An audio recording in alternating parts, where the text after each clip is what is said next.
Je ne suis pas sûr qu'il ait été vraiment diplomate. Je crois qu'il est venu plutôt comme un sage, comme quelqu'un qui essaye de porter le plus haut des valeurs de conscience et des valeurs humaines. Je pense qu'il a rappelé, que ce soit au Congrès des États-Unis ou que ce soit à l'ONU, il a rappelé les dirigeants au sens du bien commun. C'est-à-dire, il a dit aux États, ne faites pas que défendre vos intérêts, mais soyez aussi ouverts un petit peu à toutes les dimensions de la planète.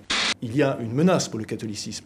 Cette menace, c'est une menace que toutes les religions ont, et pas simplement les religions. C'est-à-dire, c'est celui du repli identitaire, c'est celui de l'identitarisme. Et vous entendez ainsi des voix en France, y compris au sein de l'épiscopat catholique, avoir de plus en plus de recul par rapport à la parole du pape François. Soit le catholicisme fait comme toutes les autres, c'est-à-dire se met dans le repli identitaire. Si le catholicisme ne peut pas se mettre dans le repli identitaire, parce que étymologiquement, catholicisme, catholicité, ça veut dire l'universel. Donc on ne peut pas, c'est une religion qui ne peut pas se mettre dans le repli identitaire. Et ça, pour le coup, le pape François l'a très bien compris.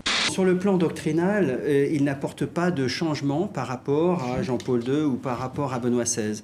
Ce qu'il apporte de nouveau, c'est que la doctrine, pour lui, ne représente pas finalement le cœur de sa mission. Le cœur de sa mission, c'est ce qu'on appelle la pastorale, et c'est d'aller au plus près des gens. Il est aussi jésuite, hein. Pardon, les jésuites sont politiques. S'ils n'étaient pas politiques, pardon, il n'y aurait pas eu de jésuites. Il n'a pas fait que ça. Il a reconnu le génocide arménien, même s'il y avait eu déjà des pas précédents. Enfin, c'est quand même absolument énorme. Il a reconnu aussi la Palestine. Les Palestines. Donc ça aussi, c'est énorme. Donc c'est quand même un pape qui prend des décisions en termes de politique étrangère de plus en plus fort. Et c'est un pape en plus qui ne veut pas, qui refuse de se laisser enrégimenter par la guerre de religion ou par ce choc de civilisation. C'est là où il gêne. C'est là aussi où il est original. Les forces qui, au sein de l'Église, en ce moment, lui sont hostiles. Et je dirais au sein... Et par exemple, aux États-Unis, le grand enjeu, c'était pas tant les forces au sein de l'Église, mais c'est une partie de l'opinion américaine ultra-conservatrice.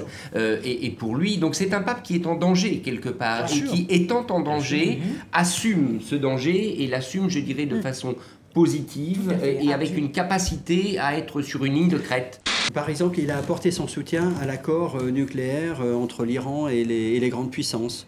Il a effectivement appelé à un monde sans nucléaire. Donc il sait effectivement prendre des positions comme ça, de ce type forte, ou au Congrès, quand il dit bah, « désolé, mais la peine de mort, c'est pas possible », bon, bah, il sait effectivement prendre des positions assez catégoriques, mais c'est à l'intérieur d'une vision plus large. Il a réussi sur sa personne à catalyser une capacité d'audace. Et au fond, il va loin, il avance dans l'espoir que le peuple catholique va suivre derrière, en sachant qu'une partie de sa hiérarchie n'est pas d'accord avec lui et qu'une partie de ce peuple n'est pas non plus d'accord avec lui. Donc ça, c'est quand même, il faut avoir cette audace tranquille, formidable, et c'est ce que, au fond, je crois, la population lui reconnaît.